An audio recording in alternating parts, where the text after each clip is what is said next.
اچھا اب ہوتا کیا ہے کہ وہ جو 13 ڈیجٹس کا جو نمبر ہے اس نمبر کی بڑی خاص پہچان ہے, اس کے نمبر میں بڑے میننگز ہیں, ہر ڈیجٹ کا الگ الگ نمبر ہے, مطلب ہے. اچھا وہ میں آپ کو بتاتا ہوں کہ اس شناختی کارڈ کے نمبر کے پیچھے سائنس ہے کیا. اور یہ جو نمبر ہے بیسیکلی یہ 3 ٹکڑوں میں ڈیوائیڈڈ ہوتا ہے. بالکل, پہلے 5 ہوتا ہے, ٹھیک ہے. اب میں آپ کو ایک ایک کر کے اس کا نمبر بتاتا ہوں, مطلب بتاتا ہوں کہ ہے کیا.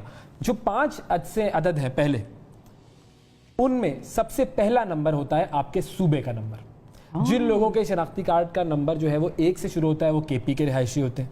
جن لوگوں کا جو ہے نمبر 2 ہوتا ہے وہ فاٹا کا ہوتا ہے, 3 پنجاب, 4 سندھ, اور 5 ہو تو بلوچستان, 6 ہو تو اسلام آباد, 7 ہو تو گلگت بلتستان. کیا سائنس ہے ویسے؟ یہ سائنس ہے پوری ایک اس کے اندر. یہ پہلے ڈیجٹ کی, یہ پہلے ڈیجٹ کی بات ہے. اچھا اب جو دوسرا نمبر ہے وہ آپ کے ڈویژن کو ظاہر کرتا ہے. ہر صوبے کے اندر ڈویژنز بنے ہوئے ہوتے ہیں تو وہ ڈویژنز کو ظاہر کرتا ہے, الگ شناخت ہے ہر ڈویژن کی, تو اس کے حساب سے نمبرنگ ہو رہی ہے. پھر اس کے بعد جو باقی 3 ڈیجٹس ہیں وہ باقی 3 ڈیجٹس آپ کے ضلع, اس کی تحصیل اور جو یونین کاؤنسل ہے آپ کے علاقے کی, اس کو ظاہر کرتے ہیں. یہ آپ کے پہلے 5 ڈیجٹس ہو گئے. ٹھیک ہے. اس کے بعد آ جاتے ہیں درمیان میں جو 7 ڈیجٹس ہوتے ہیں, وہ جو دو ڈیشز کے درمیان ہوتے ہیں نا, 7 درمیان والے, وہ ہے کوڈ, اور وہ ہے خاندان نمبر.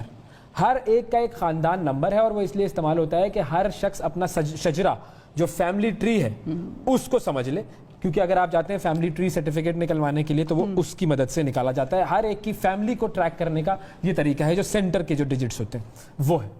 اچھا پھر اس کے بعد سب سے آخر میں جو نمبر ہوتا ہے, ایک عدد, ایک جو نمبر بیچارہ الگ سے جو نمبر ہوتا ہے, ہاں ڈیش کے بعد جو ہے, وہ نمبر ظاہر کرتا ہے جنس کو, کہ بھائی مرد ہے یا عورت ہے. مردوں کے لیے 1 3 5 یہ نمبرز ہیں جو آڈ نمبرز ہیں, عورتوں کے لیے ہے 2 4 6 8 جو ایون نمبرز ہیں وہ ہیں.